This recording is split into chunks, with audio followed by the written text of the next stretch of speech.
ओम शांति। आज 20 मार्च 2024 बाबा के महावाक्य है, मीठे बच्चे, तुम्हें गुप्त खुशी होनी चाहिए कि हम परमात्मा बाप की यूनिवर्सिटी के स्टूडेंट हैं। भविष्य नई दुनिया का वर्षा पाने के लिए पढ़ रहे हैं। प्रश्न है, किस स्मृति में सदा रहो तो दैवी गुण धारण होते रहेंगे। उत्तर है, हम आत्मा शिव बाबा की संतान है। बाबा हमें कांटों से फूल बनाने आए हैं। यही स्मृति सदा रहे तो दैवी गुण धारण होते रहेंगे। पढ़ाई और योग पर पूरा ध्यान रहे। विकारों से नफरत हो तो दैवी गुण आते जाएंगे। जिस समय कोई विकार वार करे तो समझना चाहिए, मैं कांटा हूँ, मुझे तो फूल बनना है। ओम शांति। बच्चों की बुद्धि में है कि हम रूहानी यूनिवर्सिटी में बैठे हैं। यह नशा होना चाहिए। ऑर्डिनरी रीति स्कूल में जैसे बैठते हैं ऐसे यहाँ बुद्धू होकर नहीं बैठना है। बहुत बच्चे जैसे बुद्धू होकर बैठते हैं। याद रहना चाहिए, यह ऊंच ते ऊंच परमपिता परमात्मा की यूनिवर्सिटी है। उनके हम स्टूडेंट हैं, तो तुम्हारे में कितनी फलक होनी चाहिए। यह है गुप्त खुशी, गुप्त ज्ञान। हर एक बात गुप्त है। कईयों को यहाँ बैठे भी बाहर के गंदे ख्यालात आते रहते हैं। यहाँ तुम पढ़ते हो भविष्य नई दुनिया का वर्षा पाने के लिए, तो तुमको कितनी खुशी होनी चाहिए। दैवी गुण भी होने चाहिए। भले यहाँ सब ब्राह्मण ही आते हैं, वहाँ की कीचड़ पट्टी से तो तुम निकल कर यहाँ आते हो, तो तुम बच्चों को कितना खुशी में रहना चाहिए। सारी दुनिया इस समय गंध में पड़ी है। कहाँ कलयुगी गंध, कहाँ सतयुगी फुलवाड़ी। कलयुग में एक दो को कांटे लगाते रहते हैं। तुमको तो अब फूल बनना है, तो कितनी खुशी रहनी चाहिए। अब हम फूल बनते हैं। यह बगीचा है। बाप को बागवान कहा जाता है। बागवान आकर कांटों को फूल बनाते हैं। यह तो बच्चों को समझ होनी चाहिए कि हम किस प्रकार का फूल बन रहे हैं। यहाँ बगीचा भी है। मुरली सुनकर फिर बगीचे में जाकर फूलों से अपनी भेंट करो। हम कौन सा फूल है, हम कांटे तो नहीं है। जिस समय क्रोध आता है तो समझना चाहिए कि मैं कांटा हूँ, मेरे में भूत है। इतनी नफरत आनी चाहिए। क्रोध तो सबके बीच में आ जाता है। काम तो सबके बीच में हो ना सके, वह तो छिपा कर करते हैं। क्रोध तो बाहर में निकल पड़ता है। क्रोध करते हैं तो उसका असर भी थोड़ा दिन चलता है। क्रोध का भी नशा है, लोभ का भी नशा है। अपने से आपे ही नफरत आनी चाहिए। तुम समझते हो हमको बाबा फूल बनाते हैं। काम और क्रोध बहुत गंदा है। मनुष्य की सारी शोभा ही गवा देते हैं।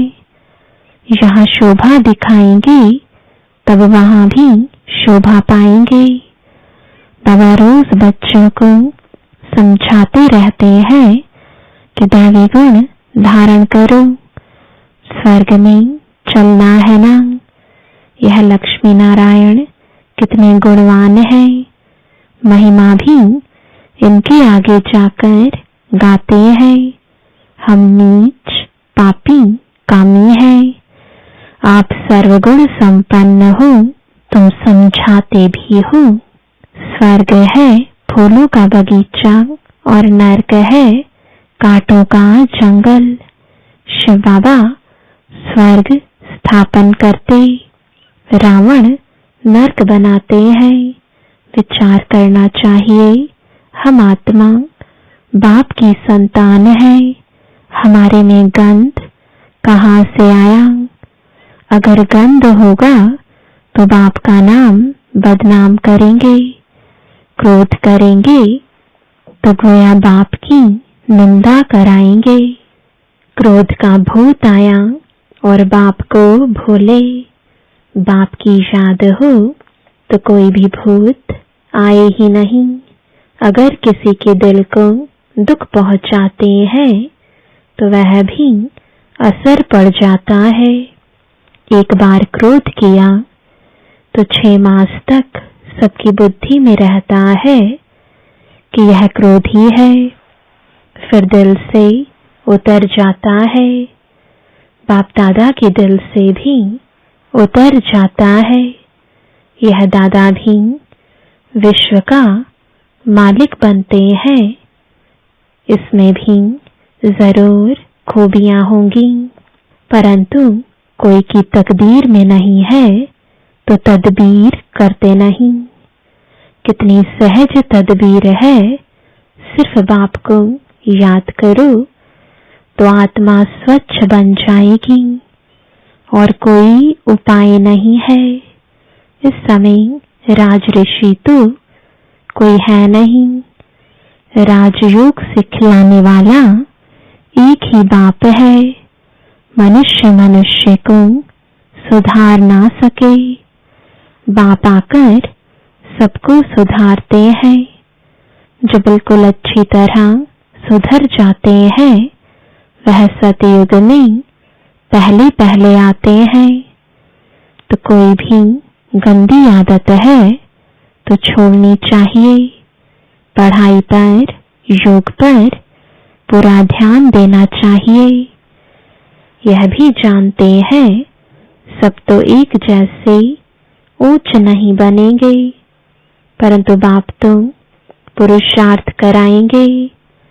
जितना हो सके पुरुषार्थ कर ऊंच पद पाओ, नहीं तो कल्प कल्पांतर नहीं पा सकेंगे।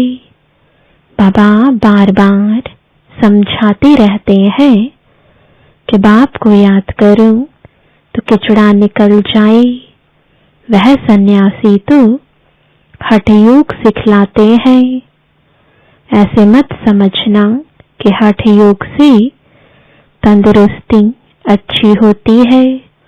वह कभी बीमार नहीं पड़ते, नहीं, वह भी बीमार पड़ते हैं। भारत में जब लक्ष्मी नारायण का राज्य था तो सबकी आयु बड़ी थी, हेल्दी वेल्दी थे। अब तो सब बिल्कुल छोटी आयु वाले हैं।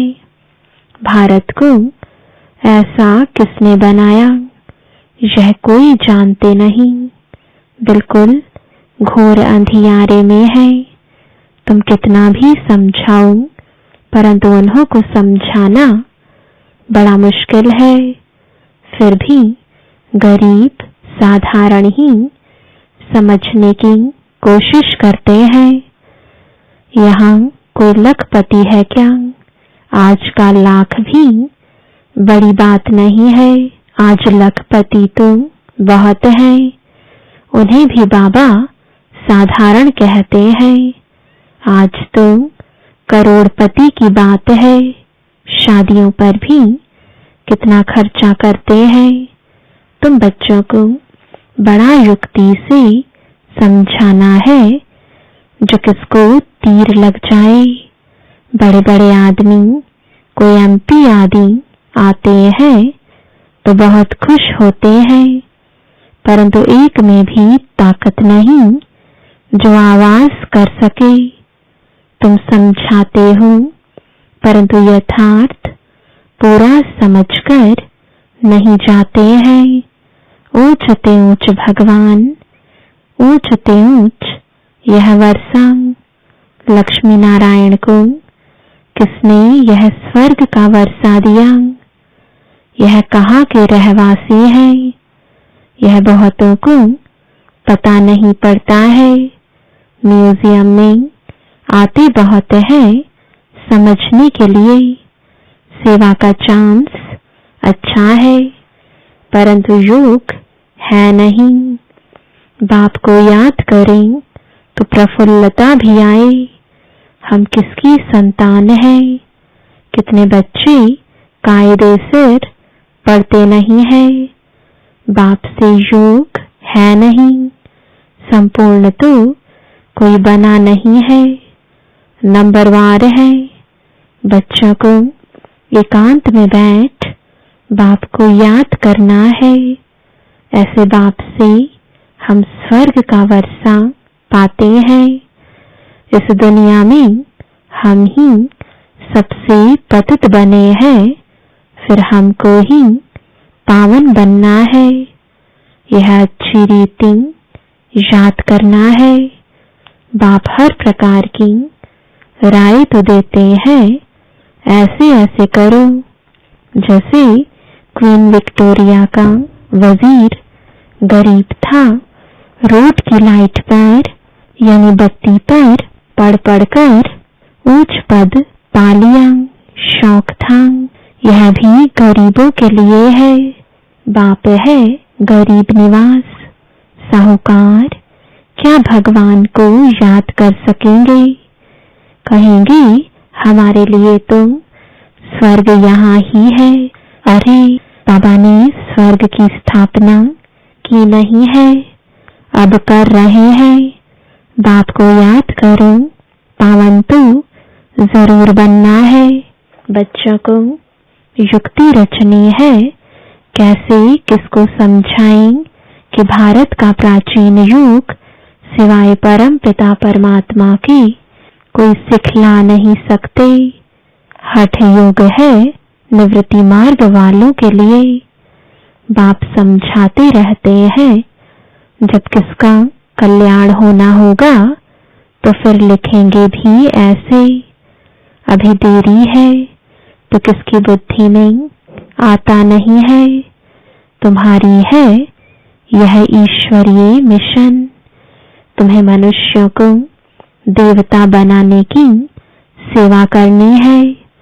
दुनिया में तो अनेक प्रकार की मतें निकलती रहती हैं, तो उनका कितना शो होता है, अंधश्रद्धा कितनी है। रात दिन का फर्क है। तुम ब्राह्मणों में भी रात दिन का फर्क है। कोई तो कुछ भी जानते नहीं है, बहुत सहज। अपने को आत्मा समझो, बाप को याद करो तो पाप कट जाएंगे।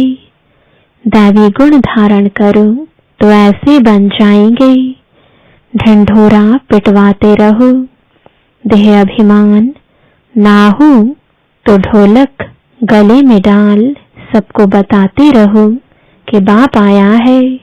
कहते हैं मुझे याद करो तो तुम पतित से पावन बन जाएंगे।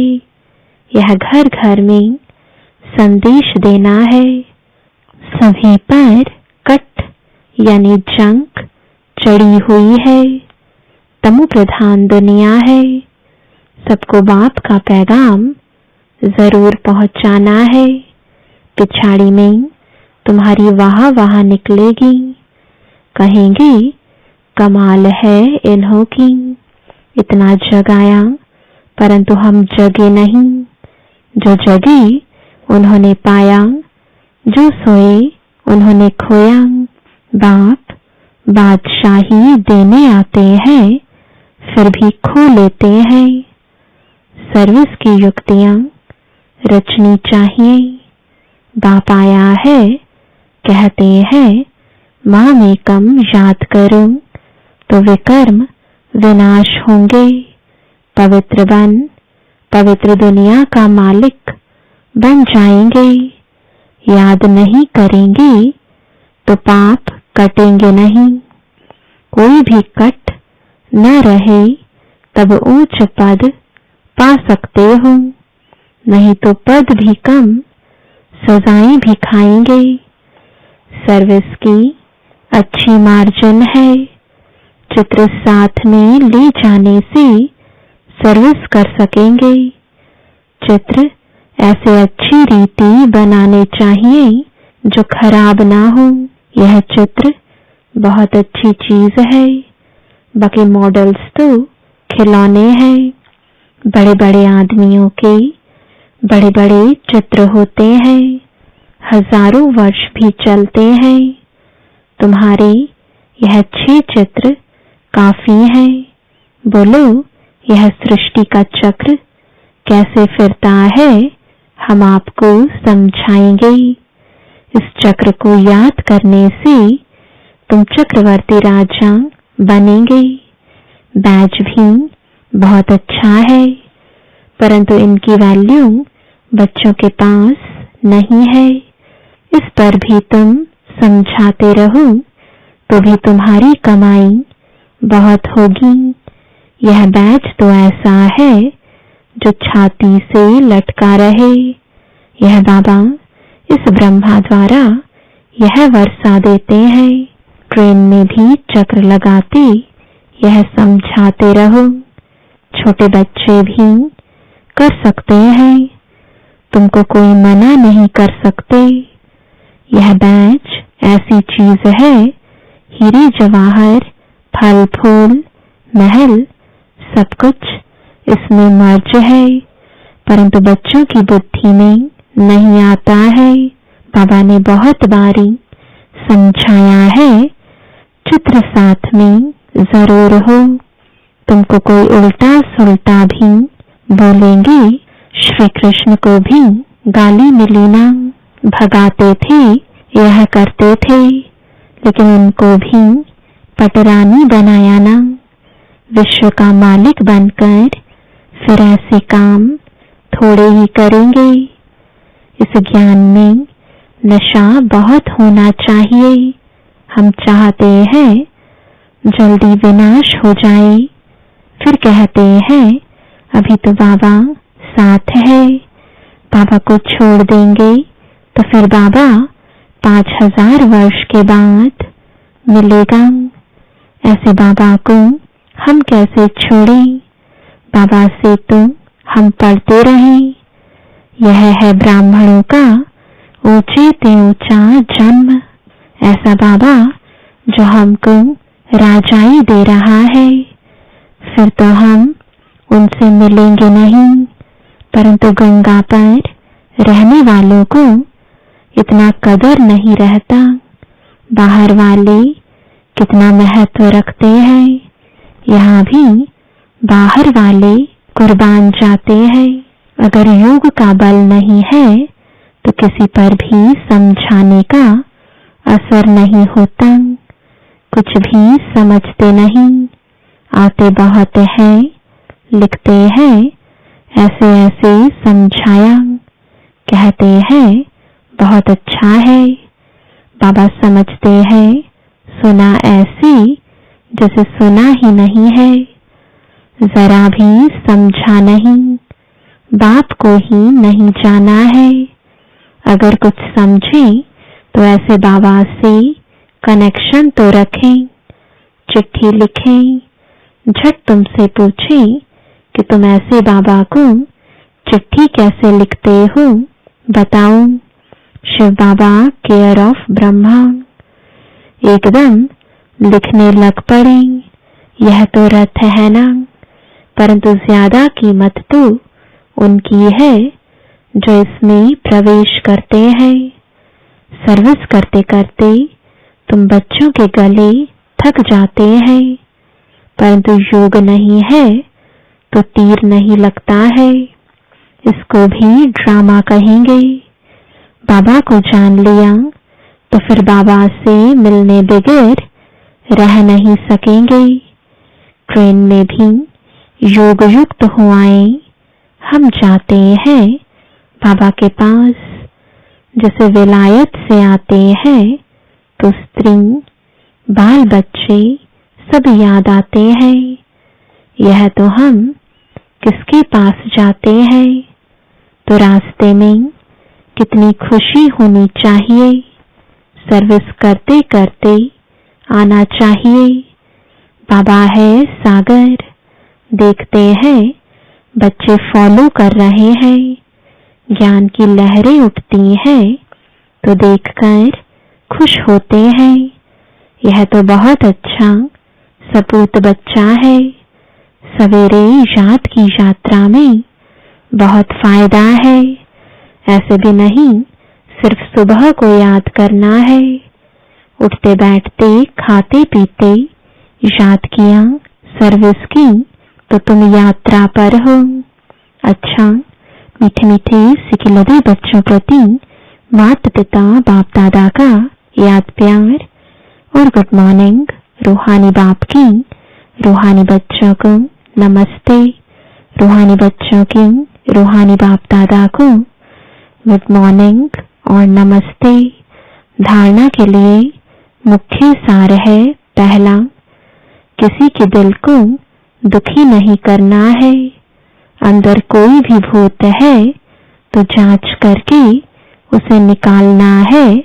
फूल बन सबको सुख देना है। दूसरा, हम ज्ञान सागर के बच्चे हैं तो अंदर ज्ञान की लहरें सदा उठती रहें। सर्विस की युक्तियां रचनी है। ट्रेन में भी सर्विस करनी है। साथ साथ पावन बनने के लिए याद की यात्रा पर भी रहना है।